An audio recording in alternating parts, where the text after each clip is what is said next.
কবরের মধ্যে দইরা কই কে কে কে গো তুমি কই যাও কি তোমার পরিচয় এত মায়া করে এত মধুর সুরে আমার মাশউকের নাম এত মায়া এত মধু আমার মাশউকের নাম তুমি নিতেছো কই যাও তুমি যেও না আমাকে আমার মাশউকের নামটা আরেকবার শোনাও ফেরেশতা তখন পরিচয় দেন না ফেরেশতা পরিচয় না দিয়ে বলেন আমি এই নাম মাগনা শুনাই না এই নাম আমি ফিরি ফিরি শুনাই না এই নাম শুনাইতে হলে বদলা দিতে হয় ইব্রাহিম খলিল কয় কি তুমি বদলা চাও বলো ফেরেশতা বলেন অর্ধেক ছাগলের ফাল আমারে দিবা বিনিময়ে শুধু একবার শুনাইমু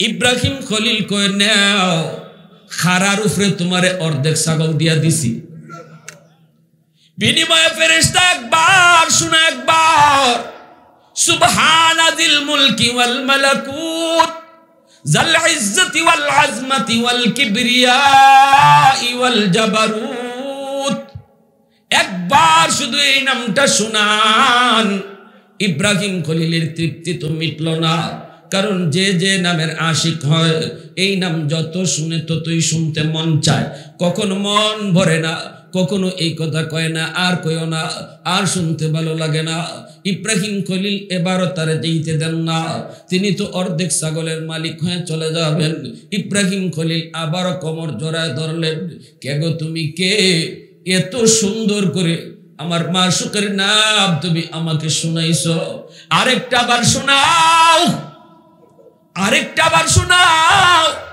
ফেরেশতা কই এখন কি দিবা কই বাকি অর্ধেক ছাগল তোমার দিয়া দিব ফেরেশতা আরেকবার শুনাইলেন এইবার শুনায়ও তিনি যখন চলে যেতে চান সবগুলি ছাগলের মালিক ফেরেশতা হয়ে যখন ছাগল নিয়ে চলে যাবেন ইব্রাহিম খলিল তখনও যাইতে দেন না চোখ থেকে দর দর করে পানি পড়ে ইশকের পানি মহব্বতের পানি পড়ে আল্লাহ পাকের প্রেম তার অন্তরের ভিতরে জমে গেছে সারে না সারে না সারে না আবারও কোমর জড়ায় ধরছি না গো তোমাকে যেতে দিব না আরে ওয়াসসামাই যাতিল বুরুজ ওয়াল ইয়াউমিল মাউউদ وشاهد ومشهود আল্লাহ পাক রব্বুল আলামিন এই জায়গার মধ্যে চারটা কসম খাইছেন চারটা কসম খাই আল্লাহ পাক তাম দুনিয়ার সমস্ত মুসলমানকে সান্ত্বনা দিয়েছেন আর সান্ত্বনা দেওয়ার উদ্দেশ্য হলো সান্ত্বনার পরে আল্লাহর একটা মেসেজ আছে সান্ত্বনার পরে আল্লাহ পাকের মেসেজ হলো এরে মুমিন মনে রাখো ঈমান বহুত দামি জিনিস এই ঈমান আনার পর তোমার উপরে ঈমানের পরীক্ষা আসবে ঈমানের পরীক্ষা ছাড়া কোনোদিন ঈমানদার তুমি সত্যিকারে মুমিন হতে পারবে না কারো ঈমানের পরীক্ষা হবে একটু সহজ কারো ঈমানের পরীক্ষা হবে কঠিন কারো উপর ঈমানের পরীক্ষা আসবে একবার কারো উপর ঈমানের পরীক্ষা আসবে দুইবার কারো উপর ঈমানের পরীক্ষা আসবে বারবার পরীক্ষা দিতেই হবে আল্লাহ নিজে বলছেন তুমি দাবি করবা ঈমানদার আর পরীক্ষা দিতে না ওই তুই পারে না এটা ইম্পসিবল হতেই পারে না তুমি বলবা আমি মুসলমান আমি মুমিন আর ঈমানের পরীক্ষা দিবা না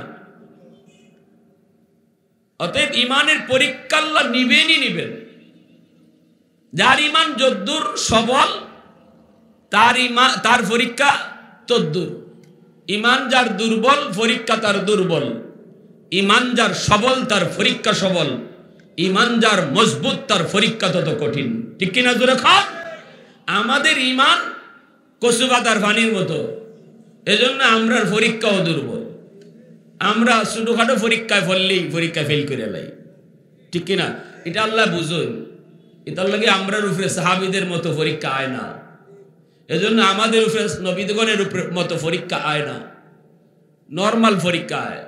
ওই রোগ সুগায়, ছোটোখাটো একটু অ্যাক্সিডেন্ট আয়, ছোটোখাটো প্যারেশানি আয়। আল্লাহ এখন দেখি এদ্দুর পরীক্ষার মাঝেও তুই কদ্দুর ফাঁস করস। আমরা ঈদের মাঝে ফেল করে লাই, ঠিক কিনা যখন যদি দেখি একটু ব্যস্ততা বাইরে গেছে, তাকদ নামাজ একলা ফরিলি মনে জামাত সাইরে দিই তো। অথচ আল্লাহ নর্মাল একটা বিজি রাখছেন তোমারে, হালকা একটা পরীক্ষা। দেখি তোর এই ব্যস্ততার ভিতরও তুই আমাকে ভুলে যাস নাকি আমার কোথায় ইয়াদ থাকে। কিন্তু আমরা এই পরীক্ষাটা তো ফেল করি। তো এবার বুঝেন কঠিন পরীক্ষা এলে আমরা হালত কি হইব, ঠিক কিনা জোরে হয়। আমার ভাইরা বন্ধুরা, যুবক, ইমানের পরীক্ষা আল্লাহ নিবেনই নিবেন। আর এই মেসেজ দিয়েছেন আল্লাহ পাক এই সূরার মাধ্যমে। ও মুমিন, ইমানের পরীক্ষা যখন তোমার সামনে আসবে তখন তোমাকে ইমানের উপর মজবুত থাকতে হবে। মজবুত। সব ছাড়তে পারো, ইমান ছাড়তে পারো না। প্রয়োজনে ইমান রক্ষার জন্য যদি আগুনে জাপ দিতে হয়, আগুনে জাপ দিতে রাজি, তবু ইমান ছাড়তে রাজি না। আল্লাহ এই সূরার ভিতরে এই মেসেজটাই দিয়েছেন। সুবহানাল্লাহ। প্রশংসা করব কার? আওয়াজ দিয়ে মালিকের নাম কার? আর একটু জোরে কোন কার? ওয়াহদাতি কি হিফাজত নেহি বেকুওয়াতে বাজু, ওয়াহদাতি কি হিফাজত নেহি বেকুওয়াতে বাজু, आती की कुछ कामी हाक ले खुदादार, आती की कुछ कामी हाक ले खुदादार। ऐ मर्द खुदा तुझको कुव्वत नहीं हासिल, जा बैठी किसी गार में अल्लाह को करिया। ये सच है कि बातिल की तरफदार नहीं हम, गद्दार न समझो हमें गद्दार नहीं हा। फूलों की तो नरम मिजाज अपना है नजर, हम तीर नहीं नेज़ा व तलवार नहीं हा।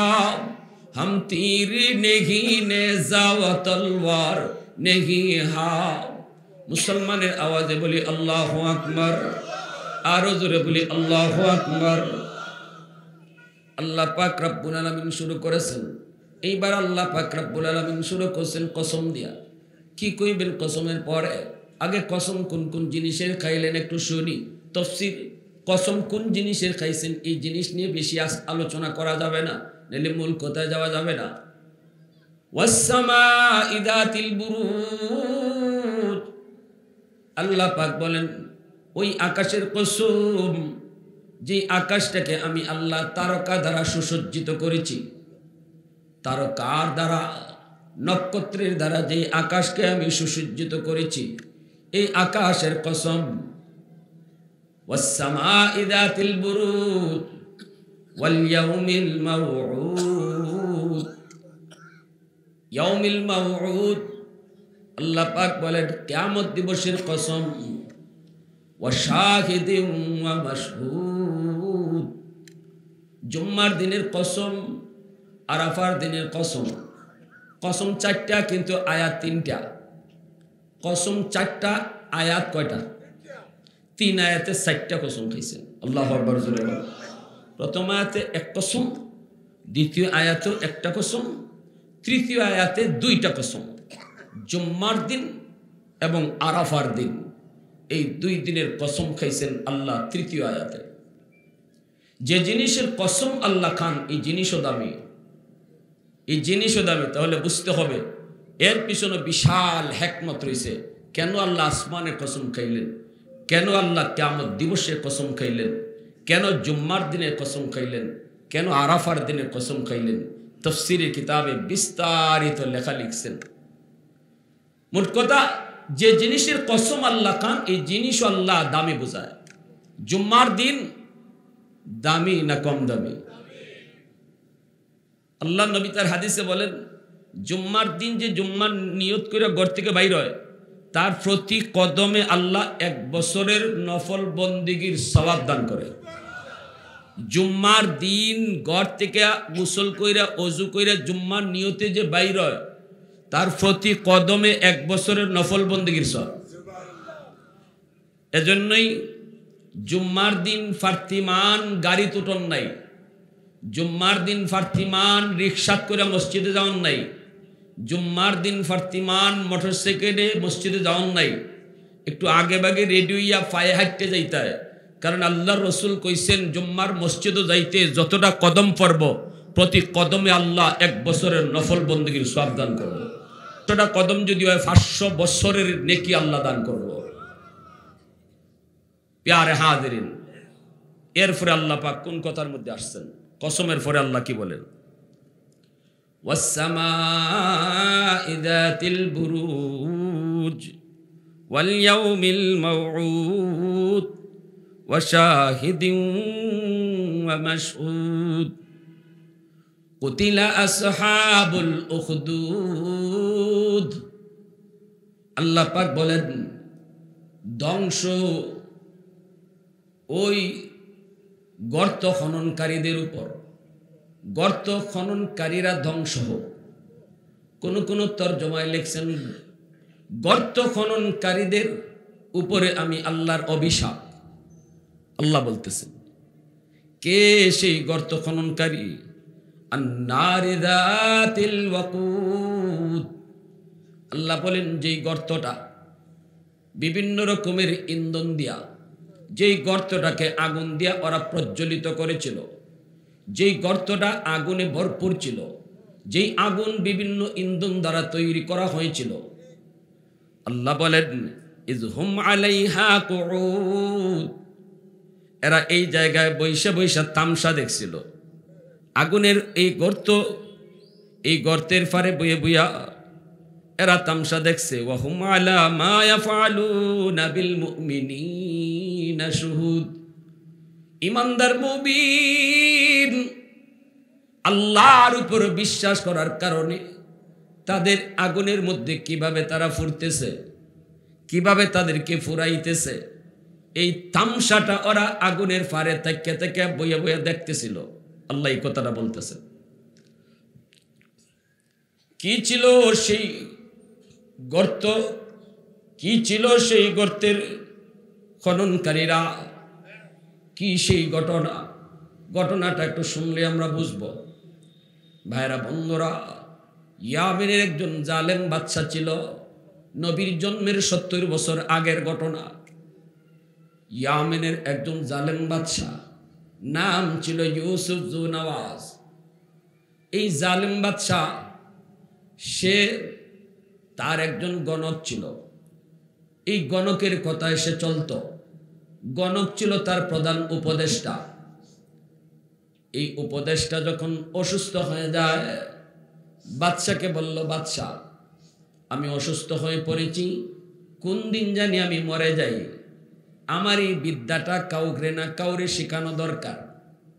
আমার মরণের পর সে যেন আপনাকে অ্যাডভাইস করতে পারে, সে যেন আপনাকে চালাইতে পারে, তার কাছ থেকে আপনি যেন উপদেশ নিতে পারেন। একটা ছোট্ট বালক নিপান দেখেন, তালাশ করে করে একটা বালক তাদের পছন্দ হলো। এই বালকটারে নিয়ে আসলো, যার নাম হলো আব্দুল্লাহ তামির। এই আব্দুল্লাহ তামির একটা ছোট্ট বালক, ওই বালকটারে তারা আনলো। বালকরে বলল, বালক এই আব্দুল্লাহ, আজ থেকে তুই আমার রাজ দরবারে থাকবি। তোর থাকা, খাওয়া, তেল, পানি সব ফ্রি। তুই থাকবি এখানে। আর ওই যে আমার জ্যোতিষী, ওই যে আমার গণক, গণকের কাছে প্রতিদিন যায় তুই বিদ্যা শিখবি। এই হলো তোর ডিউটি। ভবিষ্যতে তুই রাজ্যের প্রধান উপদেষ্টা হবে।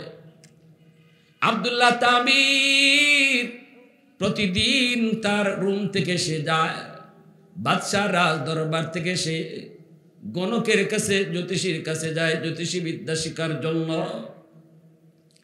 আমার পায়রা বন্ধুরা, এইদিকে যায় আর যায়, আয় যায়, আয় যায়।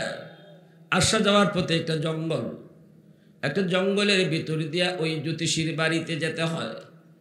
হঠাৎ করে একদিন আব্দুল্লাহ জঙ্গলের ভিতরে তার কানে একটা সুমধুর সুমধুর আওয়াজ আসলো। সেই সুমধুর আওয়াজটা হলো আমার আল্লাহ পাকের নামের জিকির। আল্লাহু আকবার, জোরে কর। জঙ্গলের ভিতরে কে যেন এত মজা এত মজা এত মায়া করে কোন নামের জিকির যেন করে গো। এই নামের ভিতরে এত মজা, এই নামের ভিতরে এত স্বাদ। আল্লাহ নামের জিকিরের আওয়াজটা আব্দুল্লাহর কানে আসতে আব্দুল্লাহ কয় এতদিন দইরা জ্যোতিষীর কাছে যাই, কত বিদ্যা শিখি, কত মন্ত্র শিখি, কিন্তু এটা কোন মন্ত্র যেই মন্ত্রের আওয়াজে আমি বেহুশ হয়ে গেছি। আল্লাহু আকবার। কোথা থেকে এই আওয়াজ? কে সেই মহামানব? কোন দিক থেকে এই আওয়াজ? আব্দুল্লাহ একটু কান খাড়া করে চেষ্টা করলো বোঝার জন্য। আস্তে আস্তে যেই দিক থেকে আওয়াজ আসতেছে এই দিকেই আব্দুল্লাহ আগাইতেছে। আগাইতে আগাইতে সে যায় দেখলো ঝুপড়ির ভিতরে আড়ালে একজন সাধক, একজন রাহেব, ঈসা ধর্মের উপরে। সে একজন পণ্ডিত, মূর্তি পূজারী না, ওই বাদশার ধর্মের লোক না, অগ্নি পূজারী না, এক আল্লাহতে বিশ্বাসী। সে বসে বসে আল্লাহ নামের জিকির করে। আল্লাহ নামের জিকির, আল্লাহ নামের জিকিরটা শোনা মাত্রই আব্দুল্লাহর মন চিন্তা চেতনা কেমন যেন হয়ে গেল। পাশে যে বসে পড়ল। যতই আল্লাহ নামের জিকির শুনে ততই শুধু তার মায়া লাগে, ততই শুধু তার জাদু জাদু লাগে। এত মায়া কেন এই নামে, এত জাদু কেন এই নামে? যে এই নামের মজা পাইছে সে তো এই নাম ছাড়তে পারে না, ঠিক কিনা জোরে কও। এই নামের মজা যে পাইছে সে তো পাইছে সেই বুঝে। এজন্যই তুই ইব্রাহিম খলিলুল্লাহ, আল্লাহ পাকের বন্ধু। ফেরেশতারা জিজ্ঞেস করেছিল, মালিক মানুষ তোমার কেমন করে বন্ধু হয়? বন্ধু যদি হতে হয় তাহলে আমরা ফেরেশতারা কেউ হইতাম, ইব্রাহিম তোমার কেমনে বন্ধু হলো? আল্লাহ কই, ইব্রাহিম আমার নামের পাগল, ইব্রাহিম আমার নামের পাগল, এত পাগল। ফেরেশতারা কই বুঝি না। আল্লাহ কই বুঝতে চাইলে পরীক্ষা করো, যা একটু নিজেই তোমরা পরীক্ষা করো। মানুষের সুরত ধরে একজন ফেরেশতা আসলেন। ইব্রাহিম খলিলুল্লাহ কেমনে আল্লাহর খলিল হলেন? কেমন করে তিনি আল্লাহর বন্ধু হলেন? আল্লাহ নামের কেমন পাগল এটা বোঝার জন্য মানুষের নমুনায় মানুষের সুরত ধরে একজন ফেরেশতা তার পাশ দিয়ে যাইতেছেন। ইব্রাহিম খলিল তখন অনেকগুলি ছাগল রাখালি করেন। ছাগলগুলির মালিক আল্লাহর বন্ধু আল্লাহর খলিল ইব্রাহিম নিজে ছাগল রাখালি করতেছেন। ফেরেশতা পাশ দিয়ে যান আর আল্লাহ নামের জিকির করেন। ফেরেশতা আল্লাহ নামের জিকির করে ইব্রাহিম খলিলকে শোনায়া শোনায়া সুবহানাল মুলকি ওয়াল মালাকুত যাল ইজ্জতি ওয়াল আজমাতি ওয়াল কিবরিয়াই ওয়াল জাবারুত। এত সুন্দর করে মালিকের নাম, এত সুন্দর করে আমার আল্লাহ পাকের জিকির। এই নামটা ইব্রাহিম খলিলের কানে আসা মাত্রই তিনি ওই মানুষটার দিকে একদম তীক্ষ্ণ নজরে চাইয়া শুধু চাইলেন না, বরং এই নামের আশিক হওয়ার কারণে তার কাছে দৌড় দিয়া হাজির হয়ে গেলেন। কোমরের মধ্যে দইরা কই, কে কে কে গো তুমি? কই যাও? কি তোমার পরিচয়? এত মায়া করে এত মধুর সুরে আমার মাশূকের নাম, এত মায়া এত মধু আমার মাশূকের নাম তুমি নিতেছো। কই যাও তুমি? যেও না, আমাকে আমার মাশূকের নামটা আরেকবার শোনাও। ফেরেশতা তখন পরিচয় দেন না। ফেরেশতা পরিচয় না দিয়ে বলেন, আমি এই নাম মাগনা শুনাই না, এই নাম আমি ফিরি ফিরি শুনাই না, এই নাম শুনাইতে হলে বদলা দিতে হয়। ইব্রাহিম খলিল কয়, কি তুমি বদলা চাও বলো? ফেরেশতা বলেন, অর্ধেক ছাগলের ফাল আমারে দিবা, বিনিময়ে শুধু একবার শুনাইব। ইব্রাহিম খলিল কয়, নাও, খারার উপরে তোমারে অর্ধেক ছাগল দিয়া দিছি।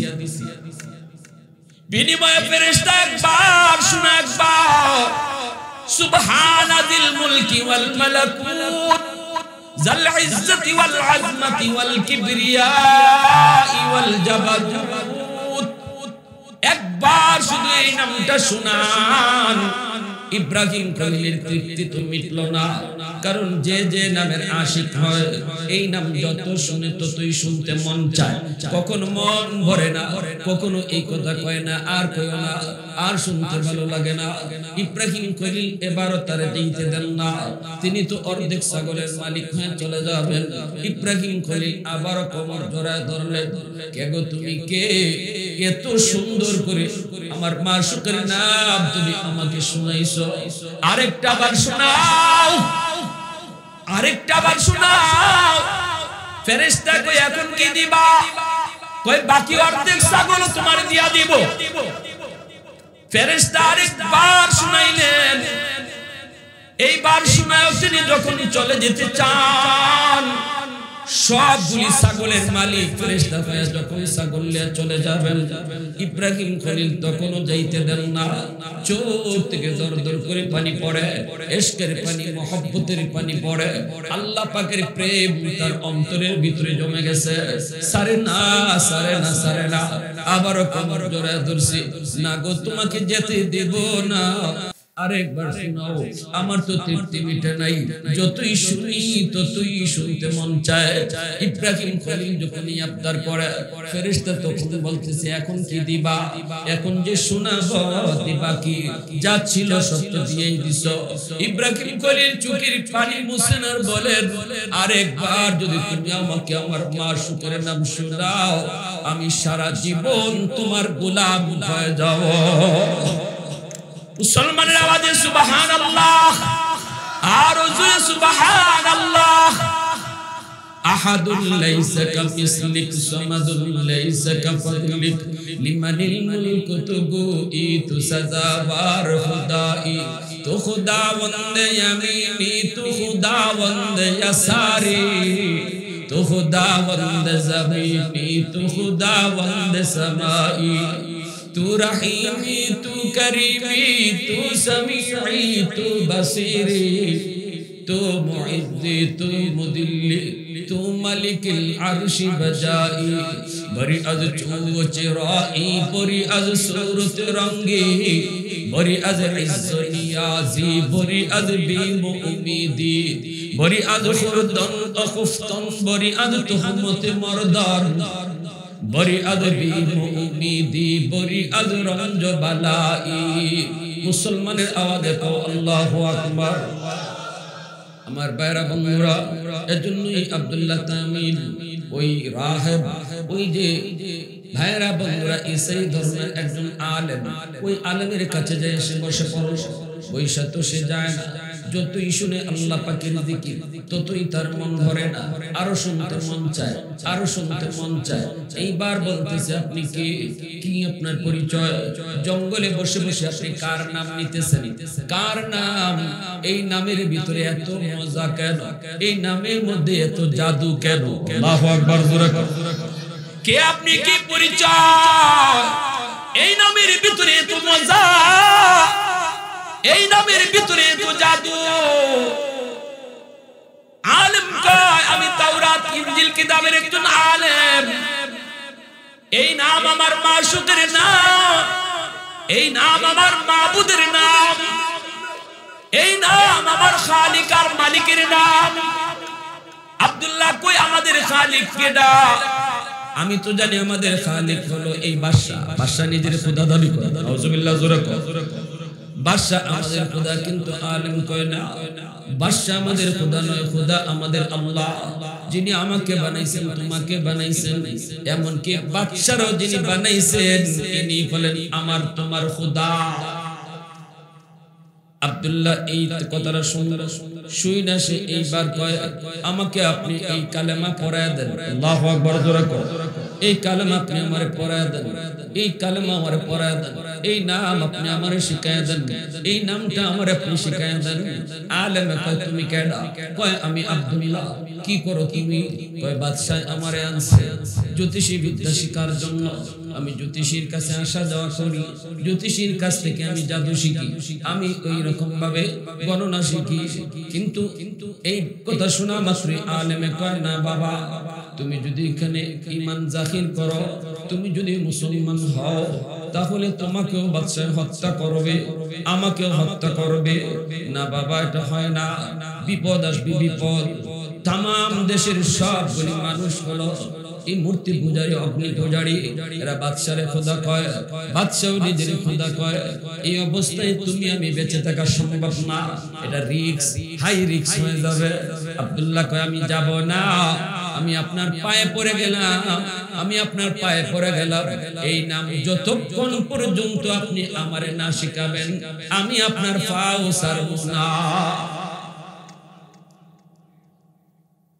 আলেম কয় বাবা শুনো,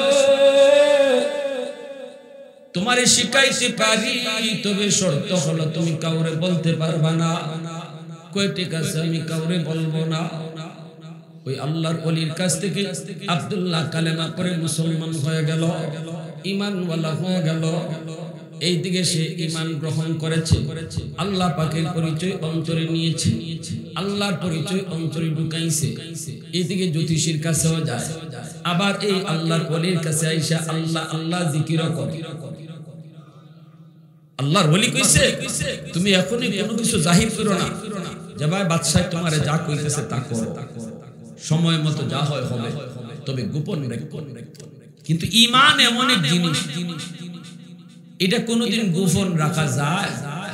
সূর্য যদি পূর্ব দিকে উঠে, এই সূর্যের আলোকেও আটকে রাখতে পারেনি। ঈমানের আলো সূর্য থেকে কম না আরো বেশি, জোরে হবে। এজন্য বেলাল হাবশী রাদিয়াল্লাহু তাআলা আনহু ইনিও পারেন না। হযরত আবু বকর সিদ্দিক যায় কইছিল, বেলাল একটু চুপ থাকো, একটু চুপ থাকো, একটু চুপ থাকো, আহাদ আহাদ কইও না, মাইরে লিবো তোমারে, মাইরে লিবো।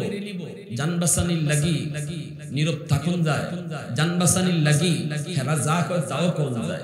বেলাল একটু চুপ থাকো। হযরত বেলাল বলেছিলেন, ভাই আবু বকর, আমি তো চাই জবান বন্ধ রাখতে, কিন্তু আমার জবান তো চায় না, আমি তো জিহ্বারে আটকায় রাখতে পারি না। আমার ইচ্ছা, আমি ইচ্ছা করি আর না করি, আমার জিহ্বা আল্লাহ আল্লাহ জিকির করে। মুহাম্মদুল হাফিজ হুজুর রাহমাতুল্লাহ আলাইহি বাথরুমে ভিতরে ঢুকছেন, বাথরুম থেকে বাইরেছে, জিহ্বা দিয়ে রক্ত পড়ে। খাদেম কে হুজুর বাথরুমে পড়ে গেছিলেন, হুজুর আপনার মুখ দিয়ে পানি রক্ত পড়তেছে। আপনি হুজুর রাহমাতুল্লাহ আলাইহি হাত লাগাইছে, দেখেন ধর টাটকা রক্ত। খাদেম কে হুজুর আপনি কি বাথরুমে পড়ে গেছেন? তিনি এইবার বলতেছেন, না বাজান, আমি বাথরুমে পড়ি নাই রে, কিন্তু এমন একটা কথা আমি তোমারে কেমনে কই, ভয় লাগে, তুমি আবার অন্য কারো কাছে বলে দাও। কই না হুজুর আমি বলবো না, কোন কি হইছে?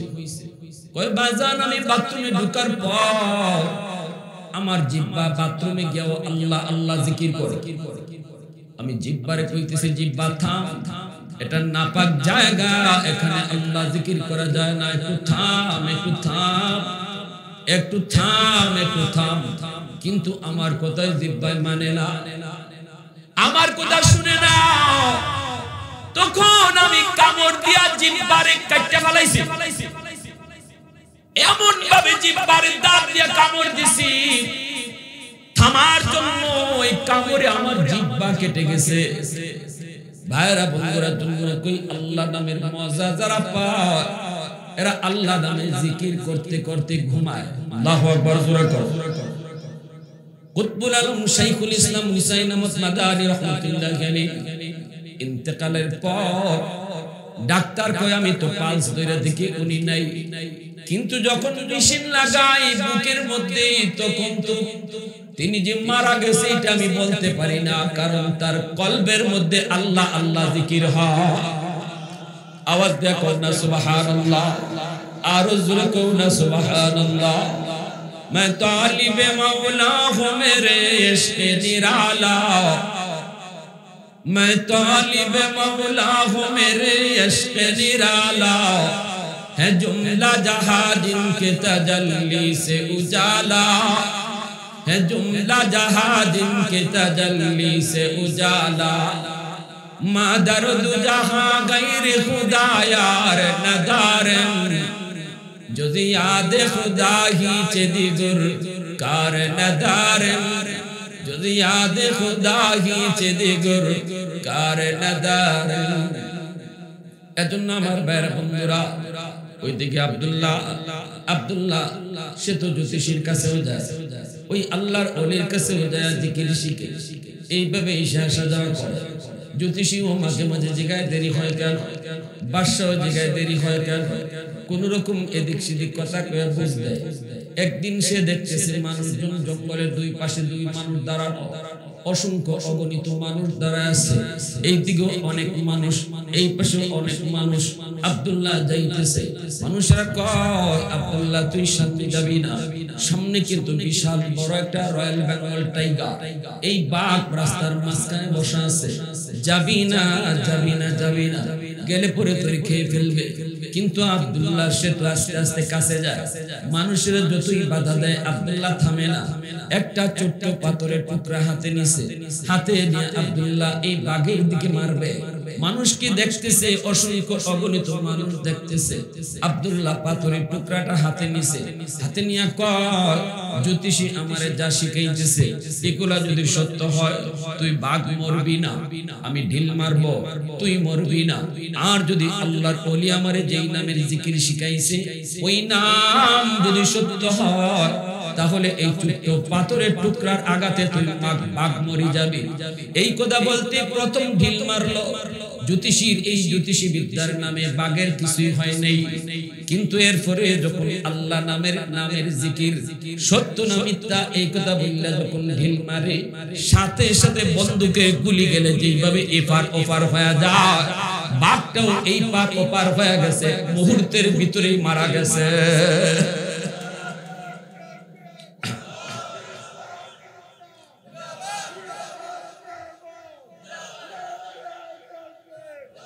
হাজারো হাজারো মানুষ অসংখ্য গণিত মানুষ সবাই তাকা দেখলো আব্দুল্লাহর ছোট্ট একটা ঢিলের দ্বারা বাঘ মরে গেল প্রথম ঢিলের দ্বারা মরল না প্রথমটার দ্বারা মরল না দ্বিতীয়টার দ্বারা মরে গেল এলাকার মধ্যে হইচই পড়ে গেল সবাই হইচই পড়ে গেল হায় হায় আব্দুল্লাহ কি জানি কইয়া কি জানি মারে মুহূর্তের ভিতরে কাম হয়ে যায় অর্থাৎ আল্লাহ পাক রব্বুল আলামিন আব্দুল্লাহরে আল্লাহ পাক এতটাই কবুল করেছে আব্দুল্লাহ ঈমান আনার লগে লগে আল্লাহ তারে ওলির খাতায় নাম উঠায় দিয়েছে শুধুমাত্র ওলি নয় বরং মুস্তাজাবুদ দাওয়া আল্লাহ বানায় দিয়েছে আব্দুল্লাহ হাত উঠায় যা চায় আল্লাহ তাই দেয় আল্লাহু আকবার জোরে কও মুস্তাজাবুদ দাওয়া আল্লাহ পাক বানায় দিয়েছে এই খবর চতুর্দিকে রটে গেল বাদশার একজন মন্ত্রী ছিল অন্ধ চোখ নাই একটা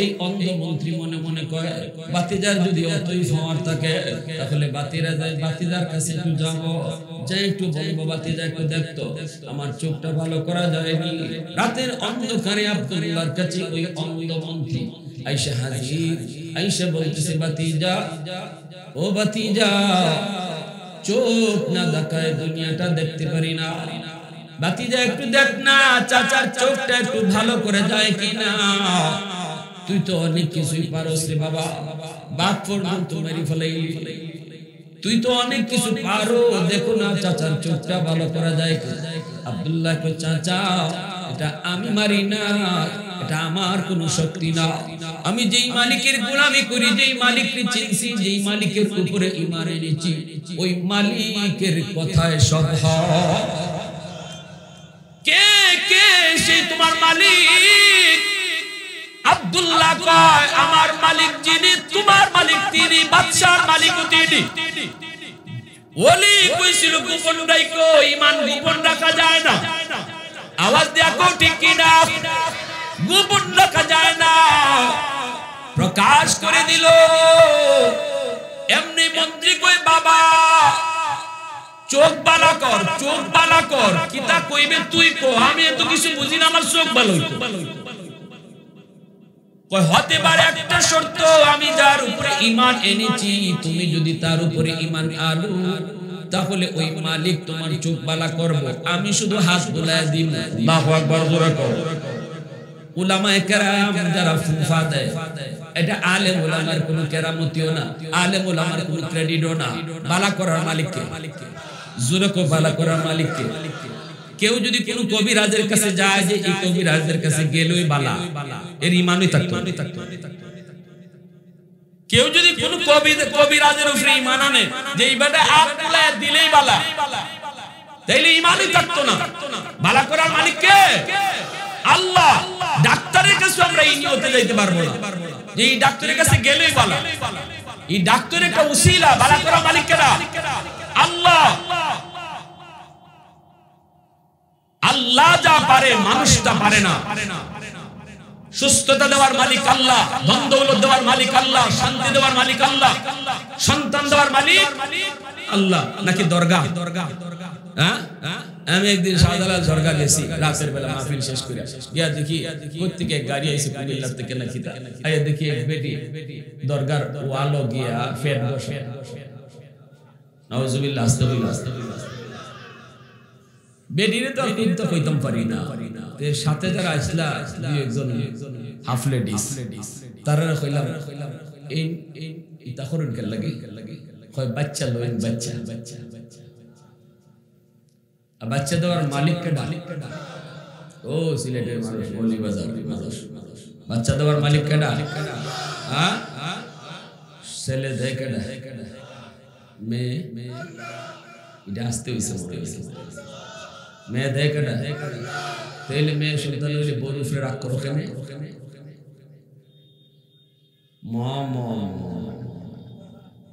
ফুয়া ওইলে ভরে, বাপরে মাইক লিয়া ঘোষণা, ফোনের পর ফোন, বেটা আমার আল্লাহ এক ফুয়া দিছে। কিন্তু ফুরি হইলে মন খালা, মুখ কালা, বড় উপরে যায় তুফান। আরেকবার যদি ওয়াতে রাখতাম হইনা, ইজাত কত হয়নি না, তাইলে কে মেয়ে সন্তান ভবে দিছে। এটা জাহিলি যুগের জাহিলদের খাসলত, এটা আল্লাহ নিজে বলছে। এটা বেঈমানদের খাসলত, কাফির কুফফারদের খাসলত। মেয়ে সন্তান হইলে মুখ কালা করে, মেয়ে সন্তান ঘরের রহমত আর বরকত লইয়া, মেয়ে সন্তান ঘরে রহমত আর বরকত লইয়া। এজন্য আমার বাইরা বন্ধুরা জন্য বলছিলাম, মনোযোগ আমার দিকে একটু, দিলটা নরম করে কথাগুলা বুঝে। আব্দুল্লাহ যখন এই মন্ত্রীর কইল ঈমান আনতে হবে, মন্ত্রী কয় ঠিক আছে আমি আনলাম, কও কি কোয়া লাগবো? কালেমা পড়ায় দিল। অন্ধ মন্ত্রী সে কালেমা পড়ে মুসলমান হয়ে গেল। এরপর আব্দুল্লাহ কই দিছে সাবধান, এটা কারো কাছে কইও না। কয় ঠিক আছে কইতাম না। মন্ত্রী পরিষদের সামনে বাদশা যখন দেখা করতে আসলো, একজন করে দেখা করে, হঠাৎ করে বাদশা কানা মন্ত্রীর সামনে গিয়া দেখে বড় বড় চোখ।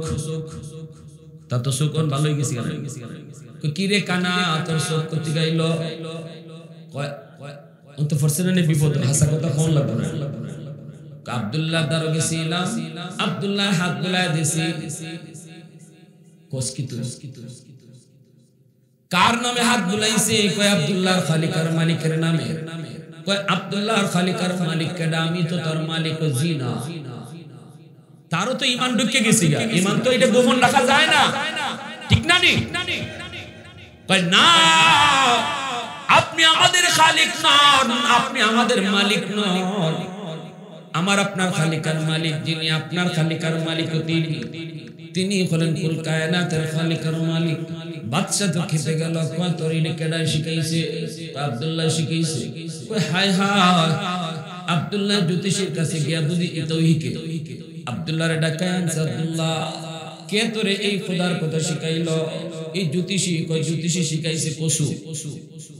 জ্যোতিষী যেটা শিখায় তা কোন তুই না, পানিবা ফু দিলি যায়, দেখকে লাই যাবে। তুই কার কাছ থেকে? জঙ্গলের আল্লাহর ওলির কাছ থেকে।